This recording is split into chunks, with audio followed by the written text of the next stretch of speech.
All right, we're going to go ahead and get things kicked off. Good afternoon, everyone, and thank you all so much for joining us today. My name is Derek Coy, and I am the Program Officer for Veterans Health here at the NYHealth Foundation. I'm broadcasting from our headquarters in New York City, and it is with honor and gratitude that I acknowledge the land itself and the Lenape people who have stewarded it throughout the generations before being displaced over the past 400 years. I'm very excited to be in conversation with two amazing folks today. Suzanne Gordon, a brilliant award-winning journalist who is a senior policy analyst at the Veterans Healthcare Policy Institute and author of Wounds of War, How the VA Delivers Health, Healing, and Hope to the Nation's Veterans. And Jasper Craven, a freelance journalist who expertly covers military and veteran-related issues. His work has appeared in the New York Times, The Atlantic, The New Republic, and I highly recommend checking it out. We're going to be discussing Suzanne and Jasper's recently published book titled Our Veterans, Winners, Losers, Friends, and Enemies on the New Terrain of Veterans Affairs, which I can't wait to dive into, but first would like to start with a few housekeeping notes. I'd like to hog all the time with our amazing guests, but we'll leave some room for audience questions at the end. However, feel free to send them into the chat box whenever you like, and I'll try to sneak in as many as I can during the flow of the conversation. For hearing impaired attendees or anyone else in need of live stream captioning, please click on the closed caption icon at the bottom of your Zoom screen and select show subtitles and or the full transcript option. And lastly, this webinar is being recorded, so we'll be sure to send out an event recap email with a link to the video that will be sent to everyone in the next few days. So be sure to keep an eye out for that. And without further ado, I'm excited to kick off this conversation and would love to start by throwing a question your way, Suzanne, to get things started. The book explores the physical, emotional, social, economic, and psychological impact of military service and the problems that veterans face when they return to civilian life. So I'd like to first start off by focusing on the former, understanding the various impacts of military service, because I don't think it's fully understood. So Suzanne, you highlight a ton of different ways this happens in your book. So can you explain a bit more, in a bit more detail, some of the ways we might not think the military service negatively impacts veterans' health? Well, that's such a great question. And it's really how we begin our book, because, I think most people think of military service as sacrifice service and not as a job, as an employment. And the DOD is, I don't know, the kind of like the Vatican of service and sacrifice, as opposed to an employer. And military service, whether you have the job for, a short time or you're in it for 20 years, it's a job, and it's a series of dangerous occupations. And some of it doesn't have to be that dangerous. I mean, I think part of the notion of service and sacrifice is that, it's like you're giving your life, right? It's basically dangerous. There's nothing to prevent the dangers. Well, obviously, if you're in combat, there's some dangers you can't prevent, like people shooting at you, et cetera, trying to blow you up. But first of all, most people who serve in the military are never in combat or never even near a combat zone. And second of all, there are many things that can be safer and preventable. Like, for example, the burn pits. Nobody in the 21st century would ever dispose of waste anywhere like, burning stuff up 24/7 with jet fuel where people are breathing the fumes in. And that's an example of a preventable problem. Some of the other problems that people have in military service are huge amounts of debt, for example, which is, by the way, a suicide risk both in the military and when you get out in veterans, and some of this debt is because it's not a very well-paying job. And the other part is that, the military often encourages predatory lenders, like coming on Navy vessels, and some young men or women sign on. They get sign-on bonuses, and then the car dealers come to the vessel and they sell them an expensive car, and then they're in debt and so forth. There's 126 military bases that are essentially polluted by perfluorinated compounds, right? That is not necessary. So military housing with mold in it. And then, for example, when you go into combat, there's the problem of poor in its safety. For example, in Iraq and Afghanistan, the DoD ordered helmets to protect people from traumatic brain injury, which is a signature illness of combat in the Middle East. But they failed to make sure the helmets fit right, and they wouldn't spend the money to get the pads in order to protect troops. And there's an estimated 600,000 traumatic brain injury. Finally, and the list could actually go on longer, terrible problem of military sexual trauma. 1 in 5 women have suffered some form of military sexual harassment, from just, comments, nasty comments, to rape. I just spoke at a Rotary Club meeting where a gentleman who was helping troops in the Middle East, and he responded to a request from women medics in Afghanistan, and they wanted lights that they could string around their compound at night. He said, "Why do you need lights? Isn't that kind of dangerous?" And they said, "Well, no, we need them to protect us from male military sexual predators." And so this is a very serious problem. I mean, obviously not everybody suffers from these problems, but these are preventable problems that we believe can be prevented, and people need to understand about them. Absolutely. Tons to unpack there, and a lot of things that we could literally spend the whole hour discussing, and I'd love to. But to stay focused a bit longer on something a bit more granular. The title of the book is Our Veterans, and I think there's a bit of misunderstanding regarding who exactly are our veterans. Oftentimes, folks think of, a white conservative man from the South with the high and tight haircut, and there's some logic behind that. But you all do a great job of using the January 6th insurrection in particular to point out that there were military veterans on both sides of that incident, saying that should, quote, dispel any simplistic notion that U.S. military veterans are monolithic. And I agree with that wholeheartedly. So Jasper, could you speak to some of the misconceptions about who our veterans are and how that impacts what we think of as a veteran issue? Yeah, absolutely. I mean, you're totally right that most of the American myth making around military service focuses on the conservative white male. And, obviously there is a deep, dark history of people of color and women being discriminated against and, just being outright denied from the military. And so there is certainly a long history where this institution was dominated by white men, many of them with quite conservative beliefs. But, the military is quickly diversifying and really has come to reflect American society more broadly. There are undocumented veterans. There are, female military service is quickly proliferating across all of the branches. Women have been serving in combat roles since 2013. And, the sort of political picture of military veterans is also quite mixed. I think that certainly conservatives and the Republican Party have laid claim to this constituency through, jingoistic messaging and a real tight embrace of the flag, sort of simple gestures that are meant to align themselves with the military and the veteran population.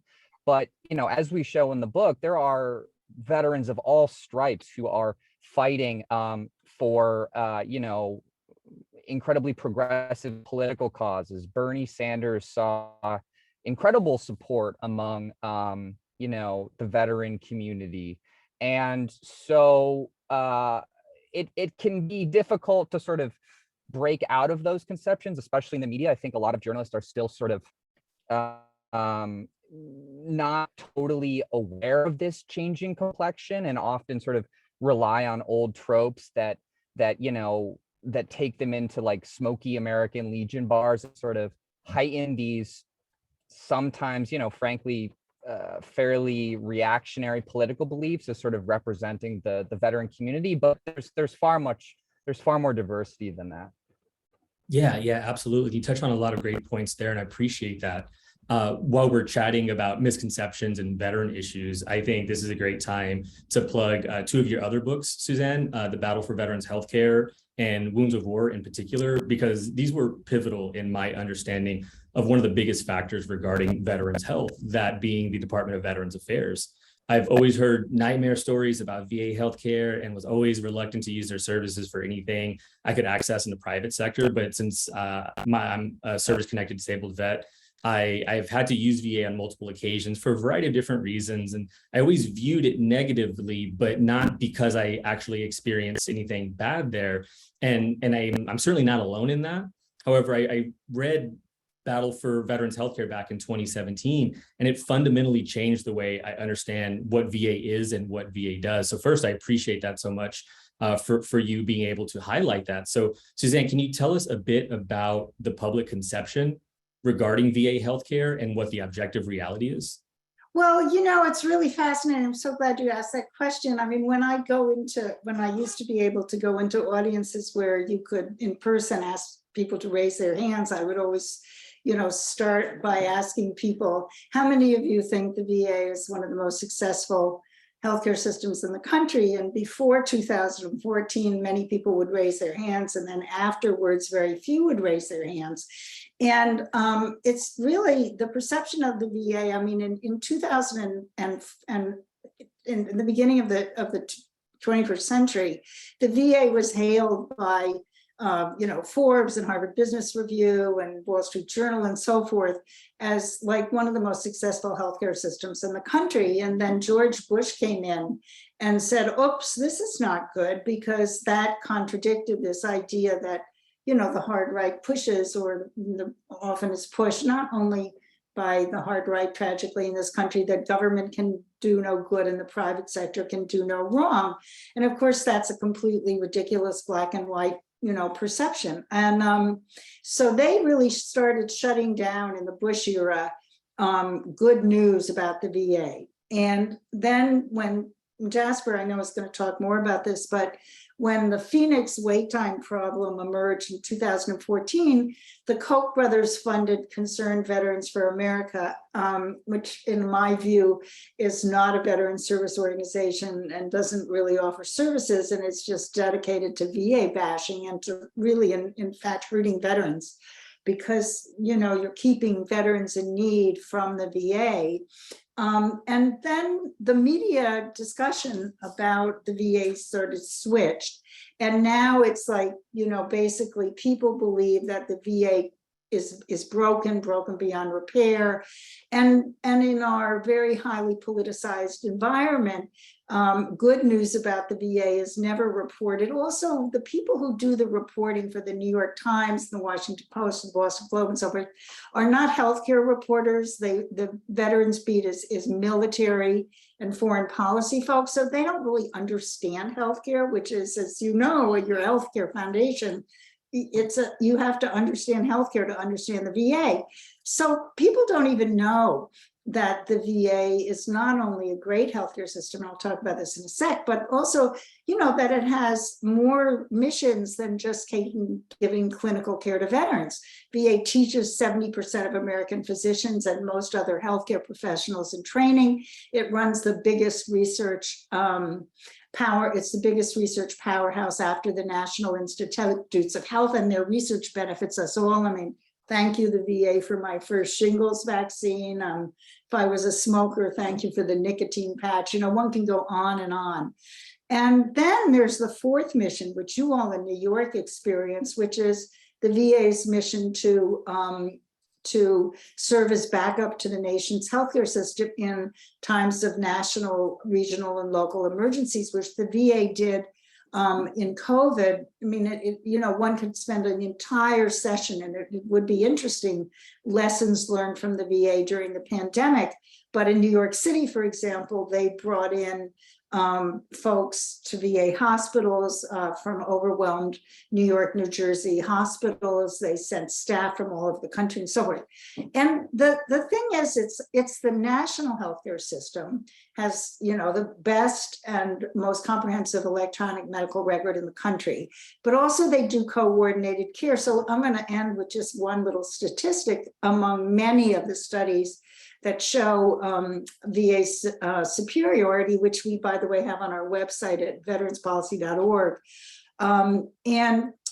Basically, there was a study that was published in the British Medical Journal by 3 Stanford economists, and they looked at veterans who were eligible for Medicare and VA care, and they were taken, 400,000 of them were taken by ambulance randomly to either a private sector hospital or the VA. The ones who were taken to the VA were twice as likely to survive for 28 days. And the ones who were taken to non-VA hospitals were twice as likely to die in 28 days. And the cost for the non-VA hospitals was 21% higher. I mean, I read that study and I thought, why can't I go to a VA hospital during an emergency? And it's because they do care coordination, not just shared medical record. They actually talk to each other about patients and talk to patients. And thank you so much for that. It's a great breakdown of such a complex topic. And we're actually getting some praise from one of our attendees that, reflects, basically what you said.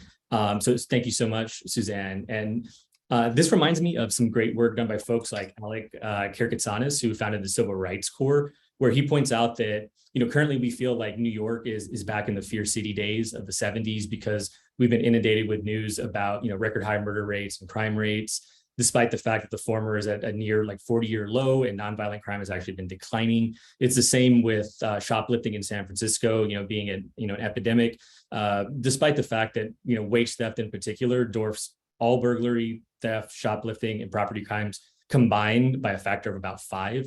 So we're focused on one issue when it's not the real issue, if you will. And Jasper, this makes me think of the Phoenix scandal back in 2014. And I used the air quotes there for a reason, but can you speak to what allegedly happened there and what we know about what actually took place? Yeah, sure. Well, my introduction to the VA, oddly enough, was in the summer of 2014. I was stringing for a Vermont newspaper, and I was covering Bernie Sanders, our Vermont senator, who was then chairman of the Senate Veterans Affairs Committee.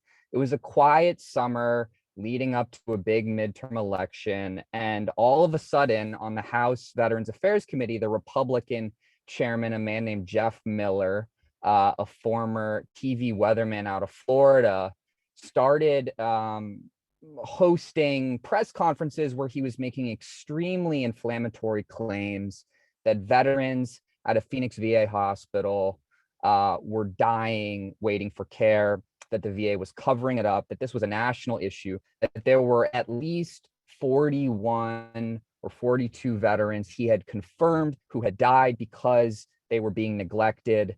And this unleashed an incredibly damaging series of news cycles against the VA. Before this summer scandal hit, the VA was actually the most popular federal agency in government. It dropped about 30 points in Pew polls following this scandal, and it has still not recovered. Essentially, Miller was trying to damage the Obama administration because the claims that he made just simply did not check out. We spoke for the book to other staffers who were trying to deal with him at the time. I was speaking to Sanders and his people at the time. Miller could not offer any evidence about these claims. There was an issue with there being separate wait lists at this facility because administrators were trying to ensure that their metrics met these incredibly high VA standards that had just been imposed, that veterans get into care with just, within a couple of weeks, which, certainly does not happen in the private sector. The VA can get you in same day for mental health and other emergencies, obviously, but it's a pretty unrealistic metric just in healthcare writ large. Anyways, the VA Office of Inspector General later shot down Miller's claims, but he was clearly working with a number of political actors, including this Koch-backed group, Concerned Veterans for America, which had been started by this guy, Pete Hegseth, now a regular on Fox and Friends. There was another guy there at the time, Dan Caldwell, who previously worked for a Tea Party congressman named David Schweikert out of Arizona. there was a lot of sort of interesting backdoor wheeling and dealing and messaging. CVA showed up at Phoenix. They launched a national press tour attacking Obama. Once the midterms hit that November, there were numerous ads, including from a young Tom Cotton, claiming that Obama had veterans' blood on his hands. And so really what this was a political action, a totally trumped up scandal. I mean, VA data has long shown that wait times are far shorter at the VA than the private sector. That this also, as Suzanne mentioned, applies to cost and quality metrics. And yet there was just no real critical understanding, and the media just sort of engaged in PAC journalism and really went after the VA hard, forced the resignation of Richard Shinseki, who had been generally respected by VSOs, who had done a lot of good work to open up care at the VA for more vets. That's part of the reason why the system was straining. Another reason why Phoenix was straining is because there were a lot of retirees who went from north to south, west to Phoenix for the winter.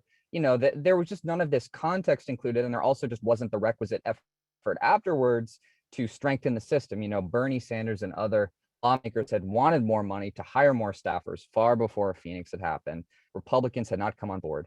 So, it was really just sort of the first and most damaging shot in the politicization of veterans policymaking, and things have really sort of continued to decline ever since. Yeah, thanks for breaking that down, because I know it is a very complicated topic. And I say this as myself, someone who was calling for Shinseki to resign and really being active in the advocacy space at the time. I'll admit I just took everything at face value and really thought that, hey, if veterans are dying waiting for care, we need to do something about that. And the more I looked into it, reading the OIG report, which I recommend other folks do, it's laid out pretty clearly there, and it's much more nuanced, but it's certainly not, I think, what we believe happened there, which is important. So I appreciate you breaking that down. Yeah, can I just add, I mean, the OIG report showed that they think that something like 6 people died during the scandal, but they think they died while waiting for care, not because. And that's a distinction most people don't understand. I mean, we're all going to die waiting for something, for probably a medical appointment, but because and while are 2 different things. And that's, that's a nuance that most people don't get. No, I appreciate that. And it's a great breakdown, because I was one of those people for sure. Like, you can go to VA and get your physical, and they'll put you in the system for a physical next year. So you have an appointment in a year. And if you die within that next year, you died waiting for care. And that's where words really matter, because that's not exactly what's happening there. But that is, I think, what a lot of folks thought, myself included. Like I said, a little embarrassed about that. But, it's important that we really understand what's happening here. So I recently read an amazing paper that was published in 2019 and written by Dr. Megan Ming Francis, associate professor in the Department of Political Science at the University of Washington. It was titled "The Price of Civil Rights, Black Lives, White Funding, and Movement Capture." And in it, she explores the power that wealthy funders have had to change the direction of priorities of the organizations they fund. And she gives a great example of the NAACP in particular, which was solely focused on anti-lynching and ending mob violence, but they couldn't get large donors to support those efforts and was really cash strapped by the mid-20s or so. And then enter Charles Garland. He was the son of a Wall Street broker. He inherited $1 million. And I think altruistically wanted to give it away. He didn't feel like it was his per se. So he wanted to donate it all to the NAACP via the Garland Fund. And over time, that fund kind of discouraged the NAACP's work on racial violence in favor of Black education. And that shift in priorities can still be seen today. And it's perhaps best reflected by the fact that Congress barely signed its first anti-lynching bill in March of this year, over 100 years after the NAACP was founded. So Suzanne, kind of similarly, in a lot of your writing, you and in the book in particular, you highlight quite a few different ways that private donors have impacted veteran resources, and especially the dialogue. Can you speak a bit more about that influence? Well, I mean, I think, there's something like 40,000 charities that focus on vets. Most of them are very small. The Woodruff Foundation did a really interesting white paper report on the impact of COVID. And one of the things it pointed out was that these very small charities, most of them have very little funds available, like maybe 3 months worth. So they were under COVID they had as much problems as, veterans themselves. And I think that, there's large foundations that appeal to very wealthy people. And often I think some of these people who I'm not necessarily the biggest fans of, like Jeff Bezos at Amazon and so forth, they want to burnish their bona fides by, saying how patriotic they are. Thank you for your service. We support veterans, we give veterans jobs, we fund veterans issues. Well, getting a job at an Amazon warehouse, as a clerk working in an unair conditioned, warehouse where people are, peeing in bottles because they can't get bathroom breaks or the bathroom is so far away, is not exactly doing vets a big favor. And, one of the groups we wrote about was the Cohen Veterans Network. I don't know what folks, listening think of it, but Stephen Cohen was almost jailed for insider trading. And, one of the things he did was found a mental health, series of clinics that helped burnish his very tarnished reputation. He was forced he couldn't trade for 3 years and so forth. I think the Koch brothers, foundation, the Koch brothers giving is a perfect example. They are determined to destroy government. They don't believe in government. If you read Fred Koch's, list of all the things he thinks are terrible, the only thing he didn't put on it is red lights and stop signs. He thinks everybody should have the right to do anything, anytime they want to anyone. And the Kochs have given tons of money to different groups, mostly to tarnish the VA or to use the VA as a poster child for to trash government or any effort at healthcare reform, no matter how minimal. Now, on the other hand, you have really interesting groups like the one that we at VHPI and I have worked with in Napa at the Rotary Clubs, where they funded something called the Pathway Home, which was a residential treatment program for Afghanistan and Iraq vets. Tragically, one of the vets that they brought into the program was a guy who had served in the Middle East, who should have never been allowed into the military, and was so disturbed that he ended up killing 3 people who he held hostage, who ran the program, and then himself. And very interestingly, the Napa Rotary Clubs and other Rotary Clubs in the area wanted to continue their work helping vets, and they decided to work with the VA and to fund a program at the VA called the Post-Deployment Assessment Treatment Program, a residential program. And we actually ended up working with the Pathway Home to produce a brochure called Serving Those Who Serve, about how Rotary Clubs could enter into real public-private partnerships to help the VA. And so, I think this whole issue, public-private partnerships, it's kind of a buzzword. And the question really is it a partnership? Is it a true partnership where they each help each other? That's what a partnership is, right? Or is the private institution ripping off the public and not giving much back? And so that is really our measuring stick. And so, I think that the problem of philanthropy is gotten very complex in America today, like everything else. And there's more and more, there's less and less, well, in some cases, there's less altruism and more just efforts to control and sort of dominate the agenda, as you mentioned. And sometimes the shift may be good, but sometimes it may not be, because the priorities of very wealthy people and foundations may not be the same priorities as frontline workers or, working people who they're trying to help.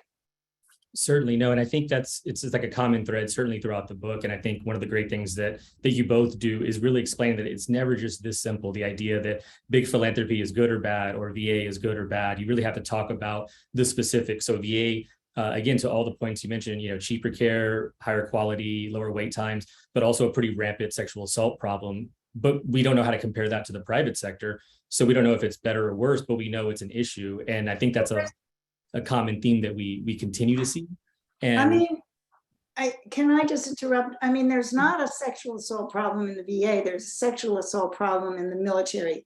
And tragically, a lot of the sexual harassment problems that you see at the VA are not staff harassing patients, but other veterans harassing patients, or sometimes contractors harassing patients. And one of the things, I'm sorry to interrupt, but I think it's really important, is that, the VA tends to get blamed for all the problems that are really our society's failure to fund the VA or to pay for the costs of war, or the DOD.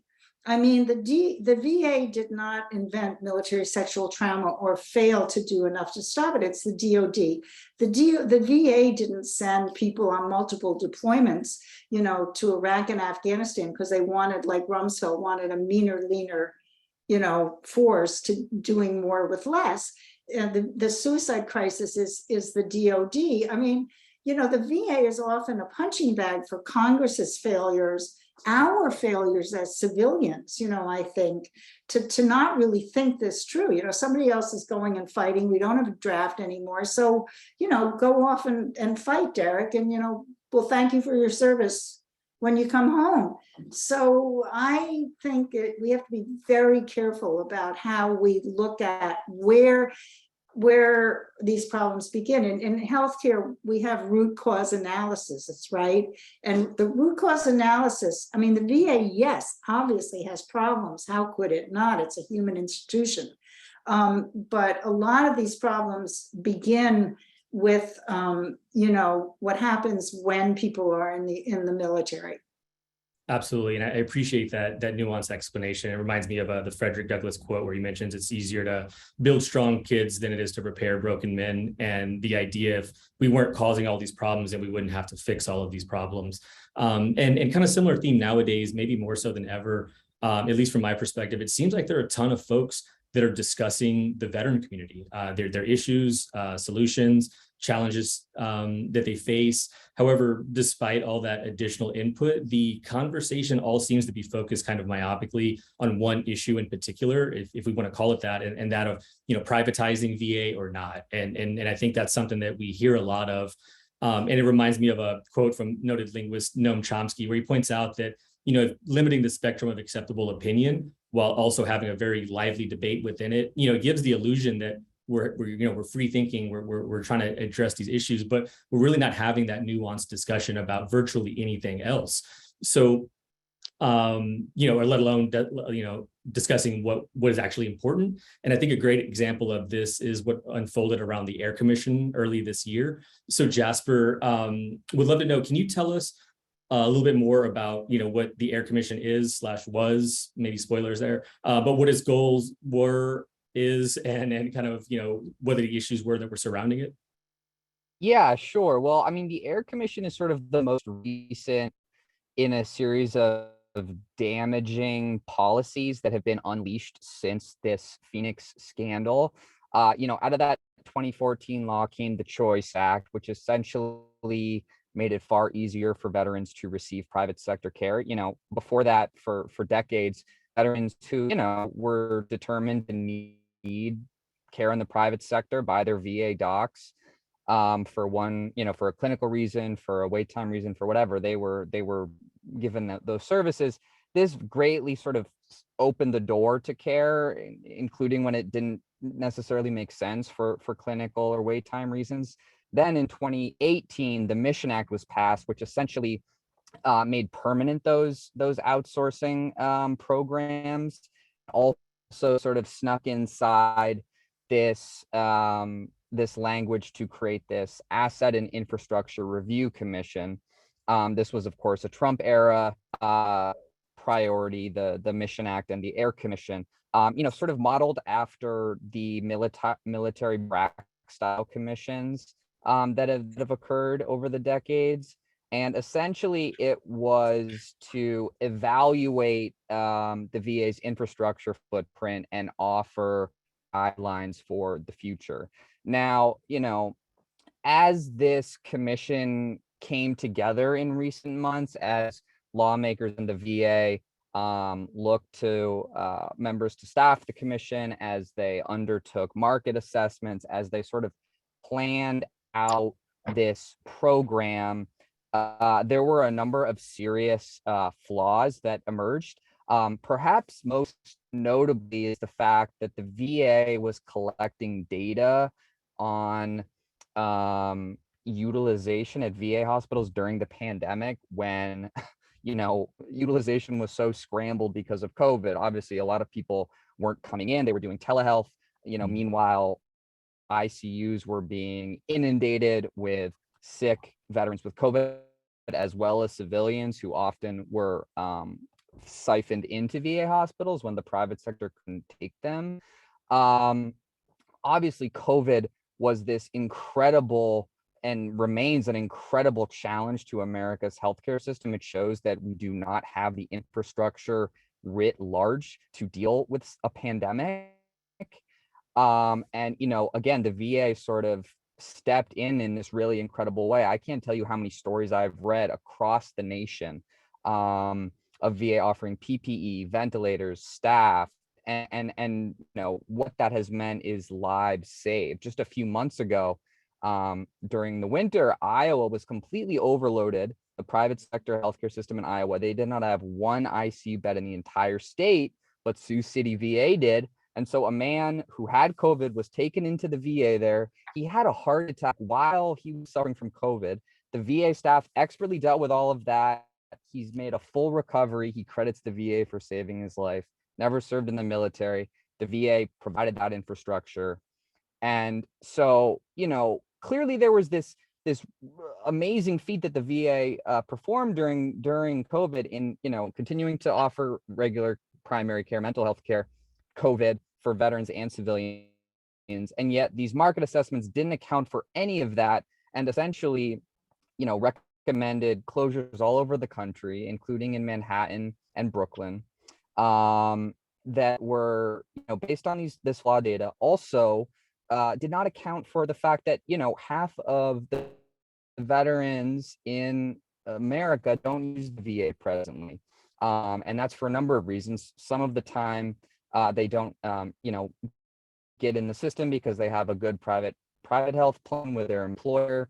The VA failed to realize that VA numbers always spike in times of economic precarity. So that was not taken into account. The other thing is that a lot of vets aren't eligible for VA care because of, an other than honorable discharge or something like that. And so really there was just a total lack of imagination in figuring out how this Air Commission would be staffed. There were, appointees with ideological or corporate healthcare connections, and there was a lot of frustration in the Senate.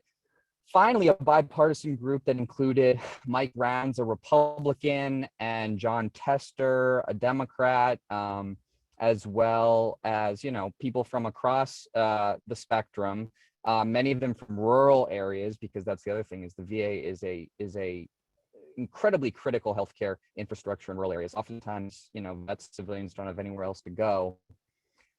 They managed to get enough support to say that they would not nominate or confirm, rather, any nominations for the commission. So there was a moment where it felt like the commission was dead. Technically it is, but Suzanne and I are now hearing that the VA secretary is planning to still engage in pretty sweeping infrastructure changes, or at least to advocate for them, that are seemingly still based on the same flawed market assessment data and are not accounting for these issues I've mentioned, as well as the fact, if I just may add one more thing, that a third of all VA employees are themselves veterans. So if you're going to be shuttering facilities and shrinking this footprint, You're going to put veterans out of work. And also, you're just going to lead to a small system that is not prepared to deal with 9/11 vets as they age, as well as the inevitable conflicts we will get to down the road.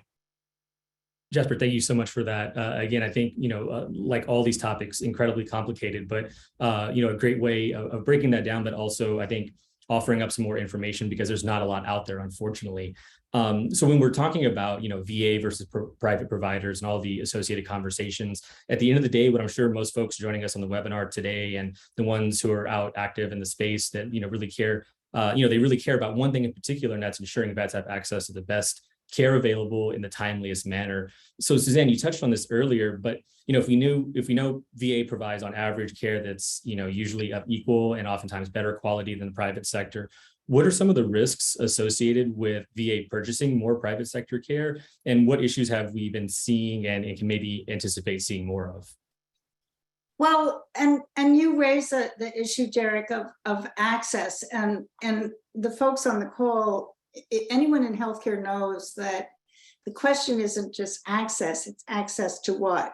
Because access to bad care can harm you. I mean, in fact, and tragically, I think a lot of legislators, including John Tester, don't understand this. I myself, had an operation for an appendectomy at a small critical care hospital in Vermont that was down the block, and I could have driven back to Boston where I lived, or 30 minutes to Burlington. And I ended up having a botched surgery that is, for something that I thought was, hey, it says H, hospital, and an appendectomy. What can be so complicated? Well, so we really have to have access to high quality care. And tragically, the Mission Act and Congress has refused to insist that the providers, the private sector, doctors, nurses, et cetera, that we send veterans to abide by the same quality and wait time standards at the VA. I mean, how can this be, right? How can we allow people at our expense, we are the taxpayers, right, to go to people that are not vetted, don't deliver the same kind of quality? And the question is so important because the veteran population, there's a lot of folks out there, and even in healthcare, who think, well, a patient's a patient's patient, and a doctor's a doctor, a nurse is a nurse is a nurse, a PT's a PT, a PT. So, what's the big deal? I'm happy to do my part, to take care of vets, and give an hour, give whatever. But because they don't appreciate often that these are very complex patients that have very specific problems. In my view, and in our view, the veterans healthcare system is a population-based healthcare system. It's like an oncology hospital, or a pediatric hospital. And, you have to have specialization in the problems veterans have. The RAND Corporation did a very important study of New York State, 5th largest veteran population in the country. You were involved in that, I think, right? Correct. And they developed, a brilliant study. This should have been done in every state before they made, there were $128 million was poured down the drain for these Trump era market assessments that were so flawed that they're like, it's beyond a joke, how flawed they are. It could be a Saturday Night Live's, Saturday Night Live skit were it not so tragic. And basically, RAND did the right thing. It developed very rigorous criteria to judge the competence of capacity of folks to take care of vets. They surveyed primary care providers, NPs, nurse practitioners, physical therapists, a whole bunch of people. And what did they find? They found that 2% of these providers, who were all happy to do their bit for veterans, right, were qualified, that met their criteria to take care of veterans. The vast majority didn't know anything about military culture. And when asked whether they'd be happy to spend a couple hours on a computer, to learn more about military culture, guess what they said? No. They were happy to take the money from us as taxpayers to take care of Derek or, whatever, but they weren't willing to spend the time to learn about veterans' complex issues. And, you know, the reality is, Derek, it makes that stance makes sense because veterans represent 1%. No, it's 7% now of the nation's population. Active duty service members, 1%. And most doctors and providers, they represent between 1 and 5% of their patients. So why should I spend time, you know, learning about veteran problems when that represents, you know, maybe 10 patients, 100 patients out of 3,400 patients? It makes no sense. Whereas the VA, you know, it's everybody. I mean, that's who you're taking care of. So I think the danger of sending vets out to providers who may or may not be, you know, the best people in the world is that they don't understand their problems. They don't understand military culture, and they don't understand the specific healthcare problems, which are legion of these veterans. And we see that with the burn pits and respiratory problems too. Absolutely. Thank you so much. And really, you know, I appreciate that response. We've been, you know, rightfully, I believe, you know, focusing on VA healthcare in particular, because it's both an integral part of providing veterans with the resources they need and is a large focus of your book as well. But you all touch on a lot of different topics in what you all call the new terrain of Veterans Affairs. Like I said, I wish I could touch on just even a few more, let alone all of them. So I'd like to focus on some of those other topics that you all brilliantly discuss. And one in particular being the history, legacy, role, and future of VSOs, Veteran Service Organizations.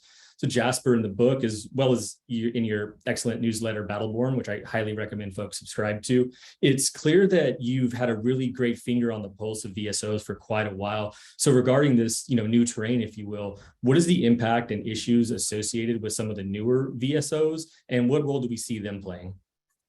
Yeah, sure. Thanks. Well, you know, I think that for so long, veterans advocates were some of the most powerful political players in Washington, just really incredibly rigorous in fighting for care, benefits, and attention for former service members. Obviously, the veteran social safety net is, you know, incredibly strong. Really no other population in America enjoys as many sort of services and support. And this was, you know, this was won through many hard fought fights. And, you know, in recent decades, as the veteran population has shrunk, the power of groups like the American Legion has as well. I mean, you know, I think a good example, in 1977, there was an effort to shrink the Senate and Veterans Affairs, the Senate and House Veterans Affairs committees to subcommittee status, thereby sort of relegating them to the back. The American Legion and the VFW responded to that by calling on their members to oppose this and reach out to their local representatives. The Capitol switchboard was jammed within a matter of hours after this call was sent through, and the effort to change the status of these committees was immediately shelved. Today, these organizations just simply don't have as many members, and so they cannot sort of call on them and get them to sort of start working and advocating in their districts. I mean, you know, there's still a pretty impressive footprint of Legion and VFW posts around the country, but they're often, you know, sitting empty, and some of them are closing, and the Legion's finances are in serious trouble.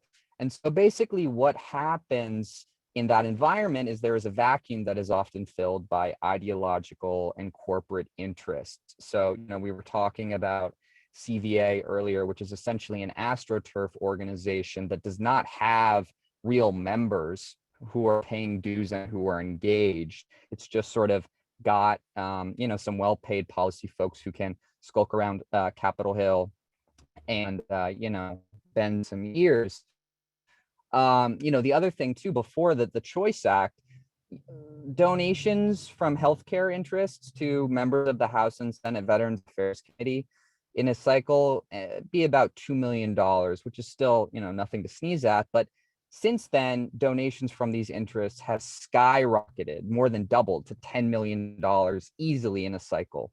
So these other players are coming in. Some of them are still veterans, who are lobbyists for healthcare companies. Some healthcare companies have created sort of veteran-focused subsidiaries. There's other ideological interests at play. It's really difficult to sort of, tell exactly what someone's true intentions are in this environment. And the VSOs, they're struggling. Clearly they have fight left in them.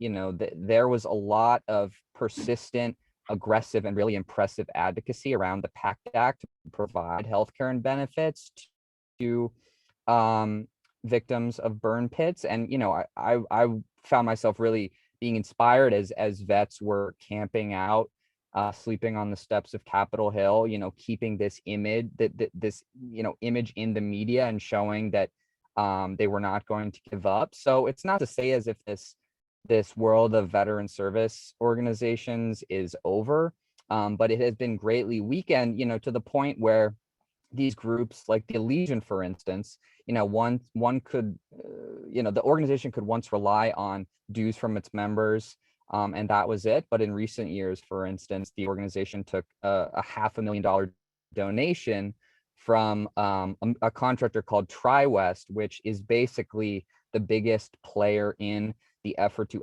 run the sort of private network and all the referrals. They're incredibly incompetent. There's been so many issues with these networks they've set up, including around the transfer of medical records and overbilling and all of these other things. And yet, the American Legion received $500,000 from them. So you've got to think that has to complicate their ability to criticize this contractor and try to, do right by their members. Yeah, thank you so much for that. And folks, we're running a little low on time, unfortunately. So feel free to send some questions our way. Would love to hear from you all. Suzanne, kind of the book is what brought us here. So, I definitely would love folks to check it out. What would you love folks to take away after reading Our Veterans? Well, I think that we need to understand that military service is a job, that it can be safer, and that we need to pay for the costs of war, the full costs of war. And that isn't just, aircraft carriers and helicopters and artillery and so forth. It's the human costs. And we have to be more judicious about where we send people into harm's way and when and for what reasons. I also believe that, and we ended on this, the VA's motto comes from Lincoln's second inaugural, which is to serve the widows and orphans and serve he who has borne the battle and their widow and orphans. But that phrase was taken from a much longer, although short, address, his second inaugural, where he talked about healing the nation, and veterans were not put on a pedestal. They were part of the nation that needed to be healed. And I think we need to have a much more expansive view of service. We need to allow more people. We should cover in the VA with benefits and education all veterans. And I think that the kind of models of free education and healthcare should be available to all of us. I mean, I personally favor some sort of national service. I think we should all serve in some form or another.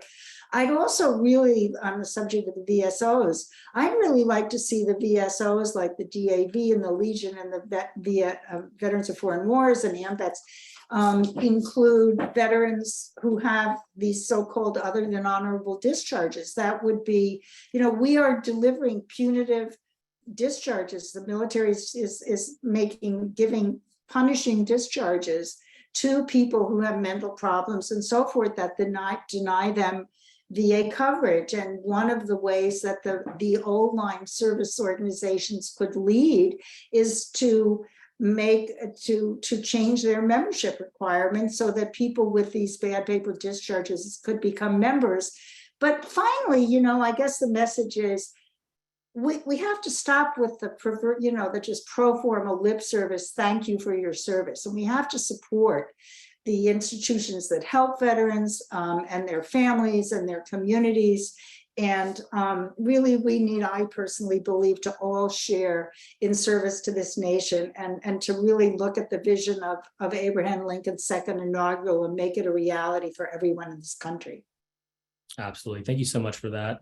Run super short on time. If possible, Suzanne, we got a question from Joe Bello, who highly recommend folks checking out, true advocate here in New York City for veterans, all across the nation. But he wants to know if you can talk about the nursing shortages at VA in particular and what we might be able to do to fix this issue. Well, I mean, we have a national shortage of nurses and primary care and mental health professionals in this country. It's been exacerbated by COVID, and the VA is at a terrible disadvantage because it is not allowed or not funded adequately to offer market rate salaries to nurses as well as to other healthcare professionals. And so COVID, they've always had trouble recruiting because they can't offer market rate salaries, but people were willing to go before COVID. But now COVID, I mean, you see this everywhere, there's intense competition for any living, breathing, person who shows up to work with a license. And they're offering travel bonuses. These travel nurse companies, which I think are very problematic, are, offering nurses very high pay and lodging. They're offering retention bonuses, and the VA is not adequately funded to do that. And that really has to change. There's been efforts to change it, but there aren't enough. So I think we have that if you're going to help the VA, you can only do it by helping all of us. And we have to have more primary care doctors produced in this country. We need more mental health professionals. We've got to make healthcare professional education free for everyone. And the VA has to be allowed to give market rate salaries, because you're not going to be able to recruit in this kind of environment. If you're asking people, go work with vets and sacrifice $100 grand. In New York City, you can't sacrifice $100 grand. You can't live. No, that's a very tough question, but I appreciate you succinctly being able to respond pretty succinctly. I think we honestly didn't even begin to scratch the surface of the many things you all covered extensively in your book, let alone your writings elsewhere, which is hopefully a good thing, because one, I'd love to have you all back sometime in the future to chat more, but also I hope folks will read our veterans themselves. A lot of folks in the comments already mentioned that they have and really enjoy it, so that's great to hear. It really is packed with such great information. So until then, I'd love to sincerely thank you both for joining us today, for being an invaluable resource to myself and countless others, and of course, for the work that you all do.